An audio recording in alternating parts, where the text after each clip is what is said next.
கோவையில் பிறந்து 15 நாட்களேயான பெண் குழந்தை 2.5 லட்சம் ரூபாய்க்கு விற்பனை செய்யப்பட்ட விவகாரத்தில் பீகாரைச் சேர்ந்த ஒரே குடும்பத்தின் 4 பேர் உட்பட 5 பேர் கைது செய்யப்பட்டுள்ளனர்.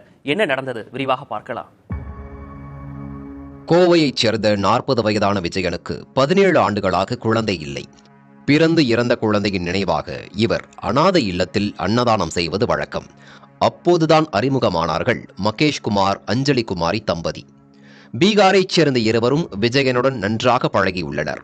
அதன்பின் தங்கள் சொந்த மாநிலமான பீகாரில் பிறந்து 15 நாட்களே ஆன பெண் குழந்தை இருப்பதாகவும் 2.5 லட்சம் ரூபாய் பணம் கொடுத்தால் அவருடைய பெயரில் ஆதார் கார்டு, பிறப்புச் சான்றிதழ் உடன் குழந்தையை வாங்கித் தருவதாக கூறியுள்ளனர். இதையடுத்து முதல் கட்டமாக 1,80,000 ரூபாயை விஜயன் பீகார் தம்பதிக்கு தந்துள்ளார். தொடர்ந்து பீகாரில் உள்ள தனது தாய் மற்றும் சகோதரி மூலம் பச்சிளம் குழந்தையை வரவழைத்து விஜயனிடம் மகேஷ், அஞ்சலி தம்பதி விற்பனை செய்துள்ளனர்.